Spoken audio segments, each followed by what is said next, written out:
economia encolhe 0,1% no terceiro trimestre e entra em recessão técnica. E você vai ver também.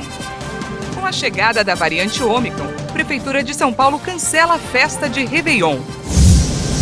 E Rio de Janeiro amplia a exigência do comprovante de vacinação pela cidade.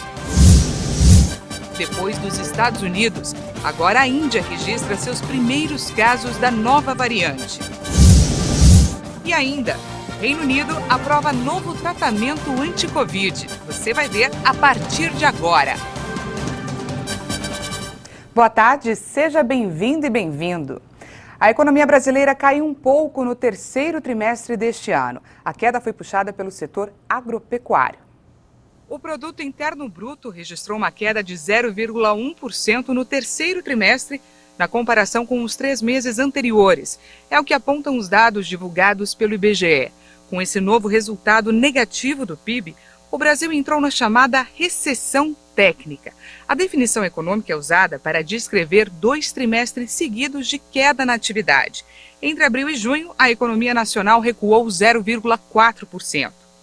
Apesar da alta de 1,1% nos serviços, que respondem por mais de 70% do PIB nacional, o indicador foi influenciado para baixo principalmente pela queda de 8% na agropecuária e também pelo recuo de 9,8% nas exportações de bens e serviços.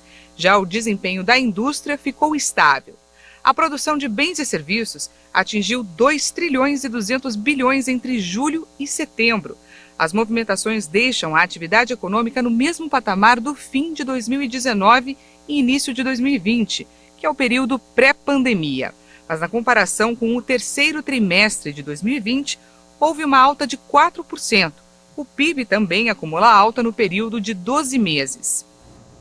Depois da confirmação dos 3 primeiros casos da variante Ômicron, a Prefeitura de São Paulo decidiu cancelar a festa de Réveillon 2022. E também vai ser mantida a obrigatoriedade do uso de máscaras nas áreas externas.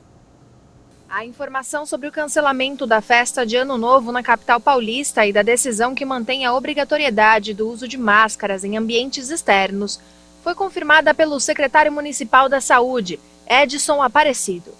No final de novembro, a Prefeitura de São Paulo tinha anunciado o planejamento do tradicional Réveillon 2022 na Avenida Paulista. A realização do evento foi condicionada ao quadro epidemiológico da pandemia, que estava controlado. No início da semana, o prefeito Ricardo Nunes chegou a dizer que a festa seria mantida. A gestão municipal também previa flexibilizar o uso de máscaras em ambientes externos no dia 11 de dezembro, conforme cronograma do governo estadual, mas ainda aguardava o resultado de um estudo próprio para definir a data. As mudanças vieram após a confirmação de 3 casos da variante Ômicron, sendo 2 deles na capital paulista e 1 na cidade de Guarulhos, na Grande São Paulo. Ainda de acordo com a Prefeitura, um estudo próprio apontou a necessidade de manter o uso de máscaras na cidade e evitar grandes eventos que promovam aglomerações. Só lembrando que as prefeituras de ao menos outras 15 capitais brasileiras já haviam anunciado o cancelamento total ou parcial das festas de Réveillon por conta da Covid. São elas Aracaju, Belém, Brasília, Campo Grande, Cuiabá, Florianópolis, Fortaleza, João Pessoa, Natal, Palmas, Porto Alegre, Recife, Salvador, São Luís e Vitória. E o Rio de Janeiro ampliou a exigência do comprovante de vacinação na cidade. A partir de agora, o documento passa a ser cobrado em mais estabelecimentos comerciais e até em transporte por aplicativo. Temendo uma nova crise por causa do surgimento da variante Ômicron no Brasil, as autoridades sanitárias do Rio de Janeiro estão ampliando a exigência de comprovante de vacinação em vários estabelecimentos da cidade, como restaurantes, bares, transporte por aplicativo, hotéis, eventos, salões de beleza e shoppings. Nos locais em que o passaporte da vacina já era exigido, seguem com a medida academias, estádios, museus, cinema, teatro, feiras e parques temáticos. O secretário de Saúde, Daniel Sorans, disse que apesar da imunização, que a princípio parece responder bem contra a Ômicron, é normal ficarem preocupados. As medidas são preventivas e buscam evitar a adoção de mais medidas restritivas. Os estabelecimentos devem ser responsáveis pelo controle de cada pessoa em suas dependências, mediante a apresentação do comprovante de vacinação com um documento com foto. A vacinação a ser comprovada deve corresponder à primeira e segunda dose, de acordo com o cronograma instituído pela Secretaria Municipal de Saúde do Rio, em relação à idade do indivíduo. O Brasil ocupa a 10ª posição do ranking mundial de mortes por Covid proporcionais por milhão de habitantes, com 2.883 vítimas. A lista é liderada pelo Peru, com cerca de 6.000 mortes por milhão. Vamos dar uma olhada nos números da pandemia aqui no país.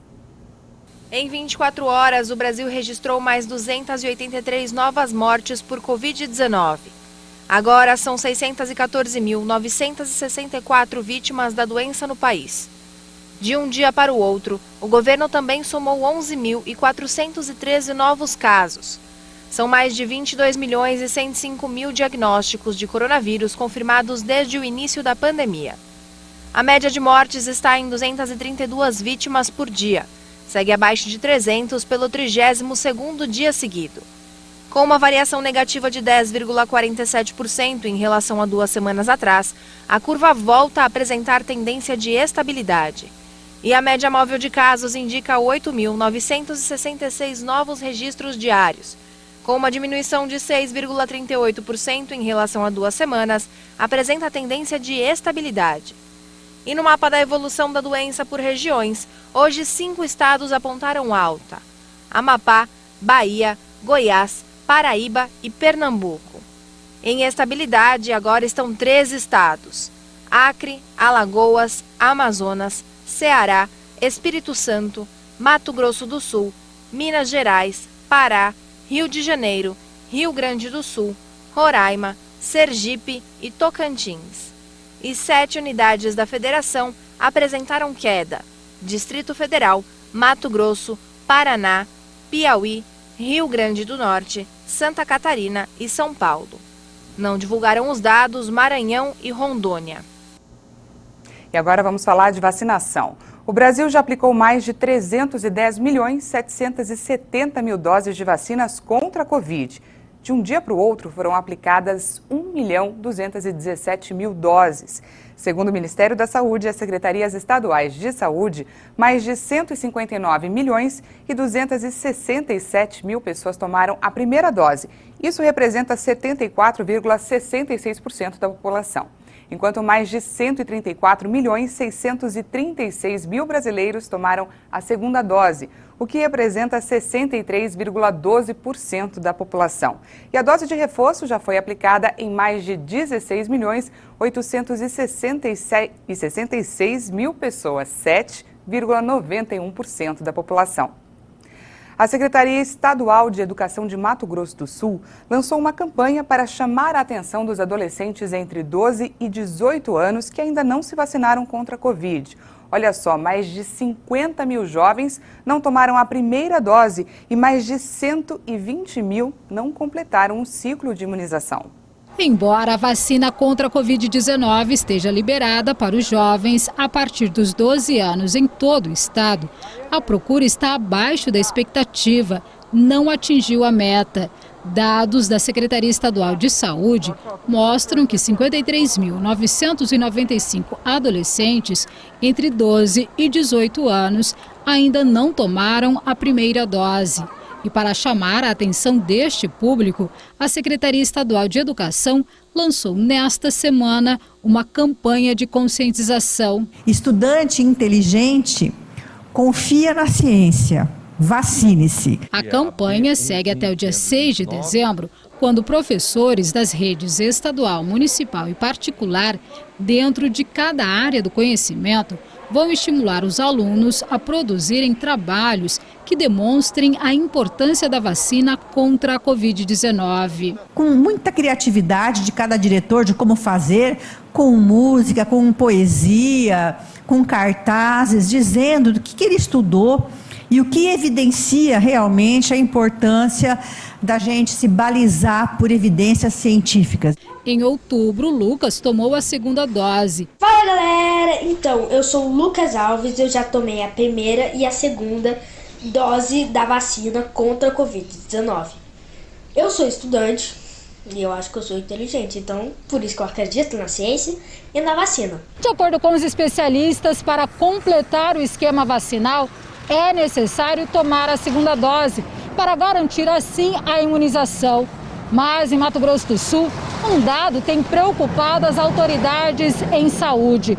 120.603 pessoas entre 12 e 18 anos ainda não tomaram a D2. É uma população que vai à escola, que vai aos locais, que se movimenta muito e com isso ele também pode ser um potencial transmissor da doença como qualquer outro adulto. Então precisamos dessa conscientização da necessidade da vacinação no jovem. E no dia 7 de dezembro será o dia D da campanha Estudante Inteligente Confia na Ciência. A estratégia é escolher pelo menos uma escola estadual por município para promover a vacinação dos adolescentes. Nós estamos contando muito com você, diretor, coordenador, professor, administrativo, os pais, os estudantes. Se aproprie da ciência, que a gente tem chance de errar muito pouco, porque trabalhar com evidência é tudo que nós temos. E a variante Ômicron vai se espalhando pelo mundo. Ontem foi identificado na Califórnia o primeiro caso da variante nos Estados Unidos. O infectado era um viajante que voltou da África do Sul em 22 de novembro. A pessoa, que foi totalmente vacinada e apresentou sintomas leves, está em quarentena. A Ômicron foi identificada pela primeira vez na África do Sul há uma semana e foi designada como uma variante de preocupação pela Organização Mundial de Saúde. Os cientistas ainda não têm dados concretos, mas com base no padrão de mutações da nova cepa, estimam que ela consiga contornar, pelo menos parcialmente, a ação protetora das vacinas atuais e seja mais transmissível do que a Delta, a variante global dominante no momento. E a Índia confirmou hoje os seus 2 primeiros casos da nova variante do coronavírus. 2 homens no estado de Karnataka, no sul da Índia, testaram positivo para a nova variante Ômicron do coronavírus após retornarem do exterior. O anúncio veio poucos meses depois de uma devastadora onda de infecções por Covid ter provocado mais de 200 mil mortes no país. Segundo um porta-voz do governo, os 2 homens, um de 66 e outro de 46 anos, já estão sob observação. As autoridades disseram que todos que tiveram contato primário com eles já foram rastreados e também estão sendo testados. 6 amostras de pessoas com teste positivo para a Covid-19 na capital nacional, Nova Delhi, e outras 6 amostras do estado ocidental de Maharashtra foram enviadas para o sequenciamento do genoma para identificação da variante. As autoridades ainda aguardam os resultados. A Índia ainda não adotou novas barreiras para as viagens internacionais, apesar do Ministério da Saúde ter orientado para que todos os viajantes de países considerados de risco passassem por exames obrigatórios, além de testes aleatórios na chegada ao país. Apenas Mumbai, a maior cidade da Índia, impôs uma quarentena obrigatória de 7 dias para todos os passageiros procedentes de países de alto risco. A Organização Mundial da Saúde alertou que um coquetel tóxico de baixas taxas de vacinação e de testes para a detecção da Covid está criando um terreno fértil para novas variantes e um futuro ainda mais complicado para a pandemia. Temos mundialmente um coquetel tóxico com baixa cobertura vacinal e pouquíssimos testes, uma combinação ideal para a reprodução e aumento de variantes. De acordo com o chefe da OMS, o fim da pandemia não é uma questão de sorte, mas de escolha. A cepa Ômicron foi detectada pela África do Sul pela primeira vez em 24 de novembro de 2021. A OMS classificou a variante como preocupação do mais alto nível, porque possui mutações que provavelmente a tornam mais contagiosa e, sobretudo, potencialmente mais resistente à imunidade proporcionada pelas vacinas atuais.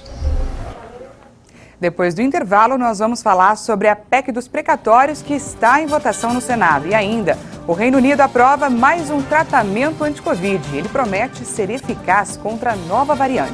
É daqui a pouquinho.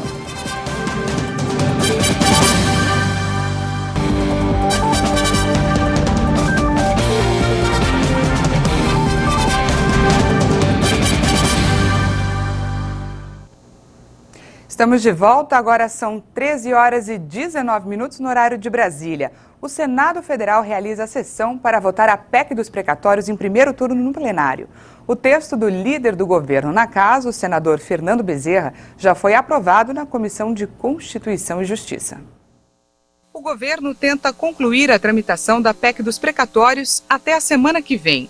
A matéria é considerada fundamental para a ampliação do Auxílio Brasil, o programa substituto do Bolsa Família, e de seu pagamento no valor de R$ 400 ainda em 2021, como deseja o presidente Jair Bolsonaro.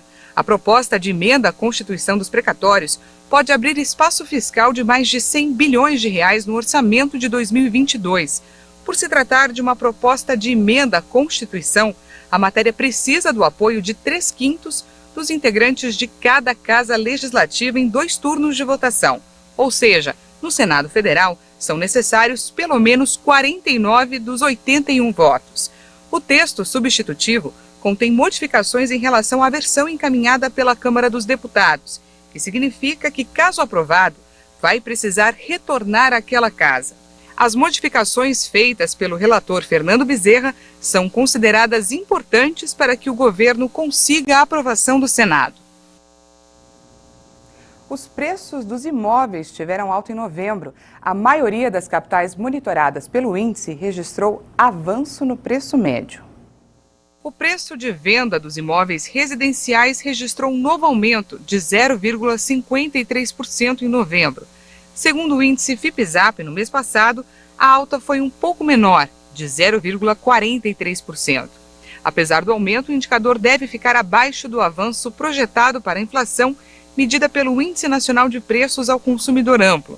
Segundo o Boletim Focus do Banco Central, o IPCA deve ter subido 1,03% no mês passado. No acumulado do ano, os preços dos imóveis residenciais avançaram 4,78%, também abaixo da inflação esperada para o período, de 9,35%. E em 12 meses, o índice teve alta de 5,27%, enquanto a estimativa para a inflação é de 10,83%. Em novembro, a maioria das capitais monitoradas pelo índice FIPZAP teve alta no preço médio de venda dos imóveis. A exceção foi Salvador, na Bahia, com queda de 0,11%. Os maiores aumentos foram observados em Maceió, Brasília e Curitiba. O levantamento também mostrou que, entre as capitais, o preço do metro quadrado foi mais caro em São Paulo, no Rio de Janeiro e em Brasília. E uma boa notícia, o Reino Unido aprovou mais um tratamento anti-Covid. Além de prometer ser eficaz contra a nova variante Ômicron, é classificado pela Comissão Europeia como um dos 5 mais promissores contra o coronavírus. A Agência Britânica de Medicamentos anunciou nesta quinta-feira a aprovação do tratamento da GlaxoSmithKline contra o coronavírus à base de anticorpos monoclonais de longa duração. O laboratório afirma que o fármaco atua contra a nova variante Ômicron. Em um comunicado, a agência informou que o sotrovimab se mostrou seguro e eficaz para reduzir os riscos de hospitalização e de morte nas pessoas com Covid-19 de leve a moderada e com risco grave de desenvolver uma forma severa da doença. O órgão detalhou ainda que apenas uma dose do medicamento pode reduzir o risco de hospitalização e de morte em 79% em adultos considerados de alto risco, infectados e com sintomas. O medicamento foi desenvolvido em associação com o laboratório californiano Vir Biotechnology. No fim de junho, a Comissão Europeia classificou o tratamento como um dos 5 mais promissores contra o coronavírus. O sotrovimab é o segundo tratamento contra a Covid aprovado em um mês pelo Reino Unido. Em novembro, o Molnupiravir, que são comprimidos do laboratório americano Merck Sharp & Dohme, também recebeu autorização.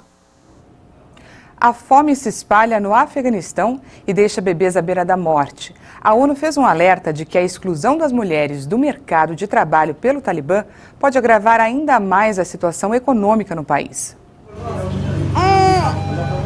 Uma clínica administrada pela ONG Médicos Sem Fronteiras em Herat, a maior cidade do oeste do Afeganistão, está lotada de bebês desnutridos e com outros problemas de saúde.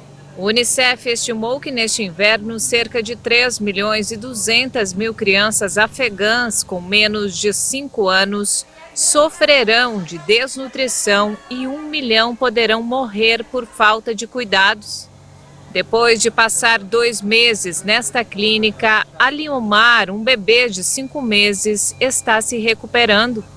Mas ele pesa apenas 3,1 kg, o mesmo que um recém-nascido. E a mãe teme que ele tenha alta. Se eu for embora, nossa casa está muito fria e estou preocupada se eles nos derem alta amanhã e estaremos de volta depois de 1 ou 2 semanas. No momento, meu filho está fraco e eu não tenho leite suficiente. Ele também tem uma infecção no peito, porque nossa casa está muito fria e eu não posso alimentá-lo lá. Vamos voltar para cá. Em um país como o Afeganistão, que está em guerra há 40 anos, a desnutrição é um problema endêmico, agravado pelos últimos anos de seca. A situação piorou ainda mais desde que o Talibã recuperou o poder em agosto. O desemprego disparou, os preços dos alimentos aumentaram e o sofrimento é palpável em todo o país, especialmente nos campos para deslocados. Sem trabalho, Muhammad Amin chegou a pensar em vender seu rim. Claro que pensei nas consequências, mas quando vejo meus filhos e penso que poderia ajudá-los fazendo isso, tudo bem para mim. Caso contrário, cabe a Deus decidir o que vai acontecer.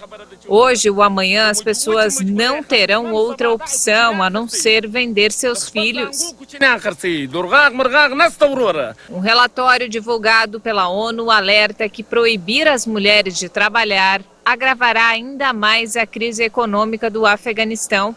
The effects of restrictions on women's work. Os efeitos das restrições ao trabalho das mulheres são críticos. As contrações esperadas no PIB serão agravadas por isso. As mulheres constituem 20% do emprego formal. O regime fundamentalista autorizou apenas a retomada das atividades a uma parte das funcionárias dedicadas à educação ou saúde. A economia do país mais pobre da Ásia, minada pela guerra e a seca, perdeu com a mudança de poder seu principal recurso, a ajuda internacional, que representava 40% de seu PIB e financiava 80% de seu orçamento. Essa edição fica por aqui, mas no YouTube você pode rever as nossas reportagens. Já tem mais informações com a Juliana Dariva. Eu fico por aqui, mas espero por você amanhã. Até mais, uma boa tarde.